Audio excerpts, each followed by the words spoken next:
Bismillahirrahmanirrahim. Assalamualaikum warahmatullahi wabarakatuh. Alhamdulillahi rabbil alamin. Assalatu wassalamu ala asrafil anbiya wal mursalin wa ala alihi wa sahbihi ajma'in. Asyhadu an la ilaha illallah wa asyhadu anna Muhammadan abduhu wa rasuluhu la nabiyya ba'da. Amma ba'd. Kaum muslimin dan kaum muslimat yang dirahmati oleh Allah Subhanahu wa taala. Bagi kita penuntut ilmu, supaya mendapatkan hasil dari ilmu tersebut, buah dari ilmu ada amal. Kemudian yang kedua, intisyarul ilmi, menebarkan ilmu, berdakwah, menyampaikan ilmu tersebut. Kebanyakan dari muta'allim, kebanyakan dari orang yang belajar, orang yang menuntut ilmu, tetapi kurang dalam amalannya, atau tidak mau menyampaikan ilmu tersebut, berarti orang tersebut dalam menuntut ilmu berada pada jalan yang salah. Maka perlu diperbaiki kembali jalan-jalan untuk menuntut ilmu. Karena hal tersebut, maka pada kesempatan kali ini kita akan mencoba membahas tentang adab-adab dari orang yang menuntut ilmu yang terdapat dalam kitab Ta'limul Muta'allim. Kaum muslimin yang dirahmati oleh Allah Subhanahu wa taala, baiklah, dalam kitab Ta'limul Muta'allim ini yang dikarang oleh Syekh Zarnuji. Baiklah, kita akan membahas kitab ini pada kesempatan kali ini. Kita awali dengan membaca bismillah. Bismillahirrahmanirrahim. Alhamdulillahilladzi faddala bani adama bil ilmi wal amali ala jami'il alami. Wassalatu ala Muhammadin sayyidil arabi wal ajami wa ala alihi wa ashabihi ya nabi'il ulumi wal hikami. Dengan nama Allah yang Maha Pengasih lagi Maha Penyayang. Ini bisa kita artikan bismillah ini dengan mana aqra'u, aku mulai dengan nama Allah. Bismi ini bisa kita maknakan bi'aunillah, aku mulai dengan pertolongan Allah yang Maha Pengasih lagi Maha Penyayang. Alhamdulillahilladzi faddala bani adama bil ilmi. Segala puji milik bagi Allah yang telah mengkaruniakan untuk anak Adam dengan ilmu wal amali dan amal ala jami'il alami, di atas sekalian alam. Kita diberi karunia oleh Allah dengan ilmu, kemudian beramal dengan ilmu tersebut. Wassalatu ala Muhammadin, dan salawat di atas Nabi Muhammad. Kaum muslimin yang dirahmati oleh Allah Subhanahu wa taala, tentang salawat ini, salawat itu ada kalanya dari Allah. Apa contohnya? Innallaha wa malaikatahu yusalluna 'alan nabiy ya ayyuhalladzina amanu sallu 'alaihi wa sallimu taslima. Sesungguhnya Allah dan malaikatnya bersalawat. Nah, ini Allah yang bersalawat. Apa maknanya yang Allah bersalawat? Salawat minallah maknanya ar-rahmatu wal maghfirah, adalah rahmat dan ampunan. Kemudian ada salawat itu min ibadihi, dari hambanya Allah. Apa maknanya? Doa. Kalau kita bersalawat, maknanya kita berdoa. Kemudian ada salawat itu min malaikatihi, dari malaikatnya Allah. Kalau malaikat yang bersalawat, apa maknanya? Istighfar, mohon ampunan. Jadi kalau malaikat bersalawat kepada Nabi Muhammad, berarti malaikat meminta ampunan kepada Allah tentang Nabi Muhammad. Kalau malaikat bersalawat kepada kita orang mukmin, maka apa maknanya? Malaikat meminta ampunan kepada Allah kepada orang yang dibacakan salawat kepadanya. Kita kembali kepada matan. Wassalatu ala Muhammadin sayyidil arabi. Dan salawat di atas Nabi Muhammad. Siapa Nabi Muhammad itu? Sayyidil Arabi, pemimpin orang Arab, wal ajabi, dan orang ajam, wa ala alihi wa ashabihi, dan di atas keluarganya Nabi dan sahabatnya Nabi, ya nabi'il ulumi wal hikami, sumber dari ilmu dan hikmah-hikmah. Jadi Nabi Muhammad sallallahu alaihi wasallam itu adalah sumber ilmu, mata airnya ilmu dan mata airnya hikmah. Maka muara, maka puncak daripada ilmu pengetahuan, puncak daripada hikmah adalah Nabi Muhammad sallallahu alaihi wasallam.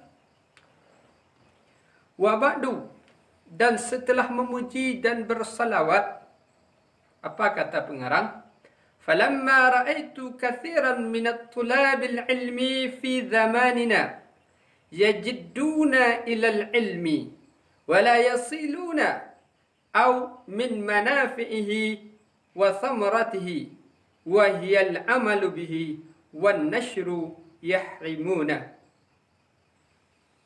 Manakala aku melihat kebanyakan dari tulabil ilmi, para penuntut ilmu, orang-orang yang belajar, fi zamanina, pada zaman kita. Ini kata musannif. Nah, dia melihat kondisi orang yang menuntut ilmu. Banyak orang yang menuntut ilmu. Yajidduna ilal ilmi, bersungguh-sungguh mereka kepada ilmu. Jadi banyak orang yang bersungguh-sungguh menuntut ilmu. Belajar, sekolah, pergi ke guru dan lain sebagainya.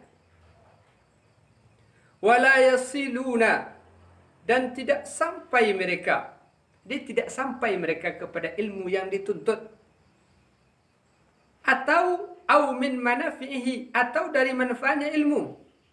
Banyak orang sekolah dia dapat ilmu. Ilmunya banyak. Ilmunya setinggi langit. Ilmunya menggunung. Tetapi buah dari ilmu tidak diperoleh. Tetapi manfaat dari ilmu yang dia pelajari tidak ada. Tak kembali. Wala yasiluna, dan tidak sampai mereka au min manafihi, atau dari manfaatnya ilmu, wa thamaratihi, dan buahnya ilmu. Apa manfaat ilmu? Apa buah ilmu? Wa hiyal amalu bihi, dianya beramal dengannya ilmu. Ilmu banyak tapi tidak diamalkan. Al ilmu bila amalat, al ilmu bila amalin kasajaratin bila thamaratin. Ilmu tanpa diamalkan bagaikan pohon tak berbuah. Apalagi manfaatnya ilmu? Wa nashru yahrimuna, dan berdakwah, menebarkan ilmu. Yahrimuna, haram mereka. Apa maknanya? Dia tidak mau menebarkan ilmu. Dia tidak mau berdakwah. Ilmu ada, tapi tak mau menyampaikan, malu menyampaikan. Ini kebanyakan dari penuntut ilmu. Banyak orang-orang alim, tapi tidak mau tampil. Tapi tidak mau berdakwah, menyampaikan ilmunya kepada orang lain. Kalau kita lihat pada zaman kita ini, kathirul khutaba wa qalilul ulama. Banyak pendakwah. Banyak orang yang berkhutbah, banyak orang yang berceramah, tetapi sedikit ulama, sedikit dari pendakwah itu, para penyebar ilmu itu adalah ulama, tak berapa orang. Ini kenapa? Karena si tulab, karena si murid salah dalam berniat menuntut ilmu. Bagi kita orang alim, maka manfaat dari ilmu itu memang adalah berdakwah. Bagi kita orang yang belajar, manfaat ilmu, buah dari ilmu itu menyampaikan ilmu tersebut. Beramal dengan ilmu, kemudian menyampaikan ilmu tersebut. Jika kita orang alim, tapi tidak mau menyampaikan ilmu, tidak mau berdakwah, berarti ada yang salah pada diri kita. Maka khawatirlah kita, ketika banyak orang yang tampil, banyak pendakwah, banyak memalik, tapi mereka bukanlah ulama. Dia hanya membaca tekstual, membaca buku, kemudian dia berceramah. Kemudian dia menyampaikan, tapi dia tidak termasuklah kepada golongan orang yang alim. Jadi buat ilmu, amal satu, kemudian berdakwah. Kenapa mereka tidak beramal? Kenapa dia tidak mau berdakwah, menyebarkan ilmu? Lamma annahum akhta'u tara'iqahum. Ketika itu sesungguhnya mereka termasuk orang yang salah dalam jalan-jalan menuntut ilmu. Jalan menuntut ilmu yang dia tempuh adalah jalan yang salah. Makanya dia tidak mau beramal.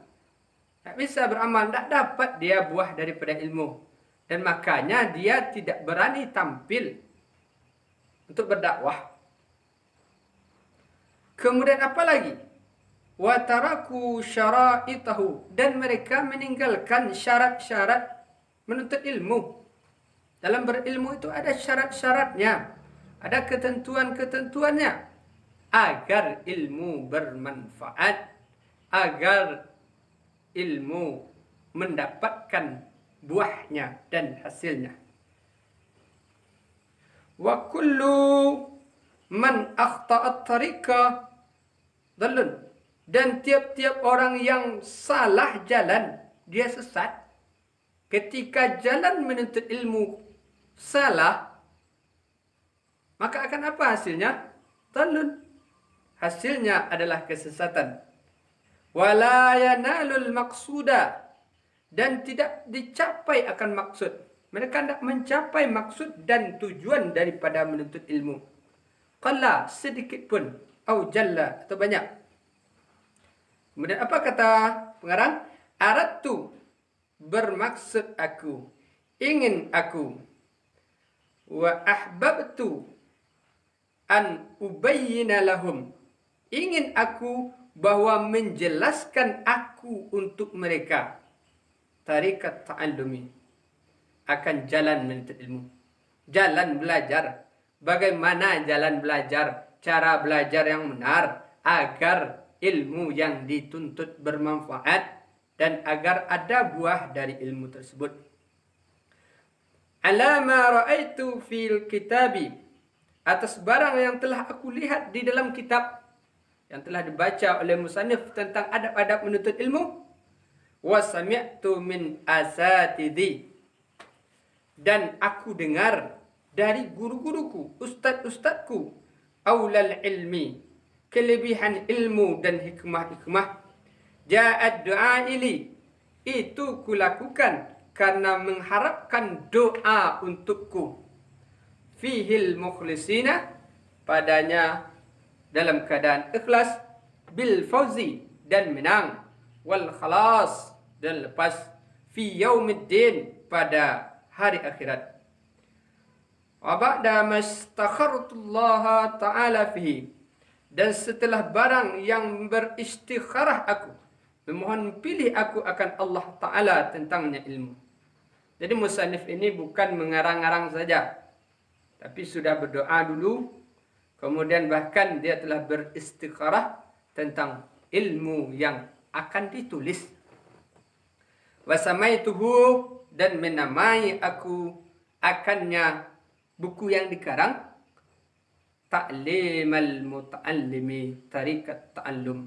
Ini nama kitabnya, Ta'limal Muta'allimi Tariqat Ta'allum. Wa ja'altuhu, dan aku jadikan kitab tersebut fusulan, dalam beberapa fasal. Jadi kitab ini terbentuk dari beberapa fasal. Faslun fi mahiyatil ilmi wal fiqhi wa fadlihi. Satu fasal pada menjelaskan hakikat atau definisi ilmu dan fikih dan kelebihannya. Ini satu fasal.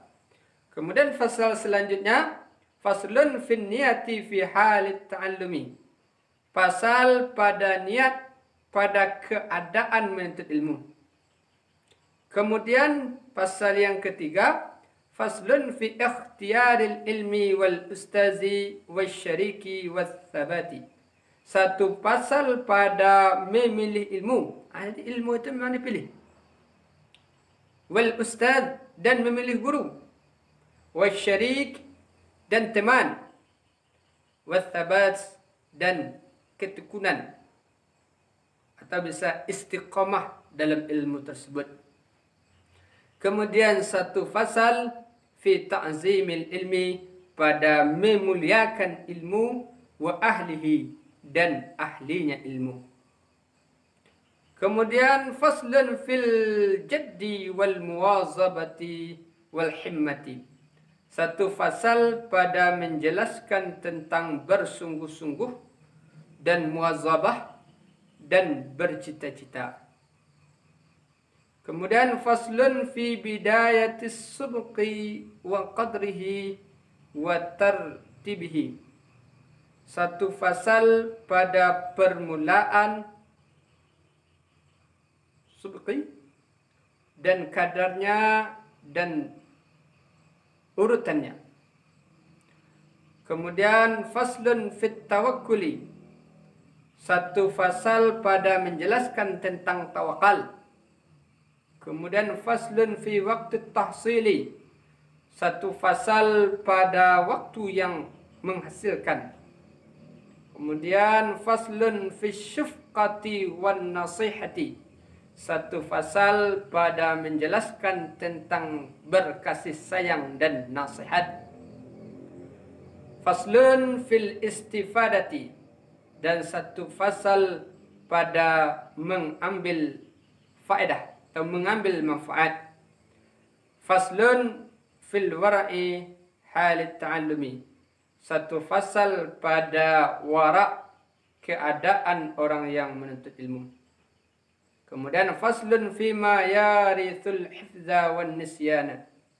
Satu fasal pada menjelaskan yang mewarisi hafalan, yang memudahkan hafalan dan menghilangkan lupa. Dan lupa ya, menjelaskan yang mewarisi hafalan dan lupa. Apa yang mewarisi hafalan dan mewarisi lupa. Jadi apa yang menyebabkan mudah menghafal, mudah ingat, dan apa yang menyebabkan kita melupakan hafalan. Faslun fima yajlibuz rizqa. Satu fasal pada barang yang menarik rezeki, memudahkan rezeki. Wa ma yamna'u, dan barang yang mencegah rezeki, apa yang menghalangi rezeki.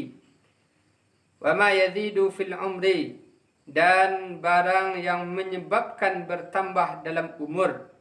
Wa ma yanqusu, dan apa yang menyebabkan berkurang umur.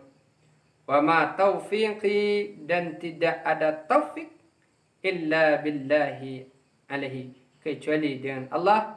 Alaihi tawakkaltu, di atasnya Allah aku bertawakal. Wa ilaihi unibu, dan kepadanya Allah aku kembali. Jadi dalam kajian muqaddimah kita ini ada 13 fasal nanti yang akan kita bahas.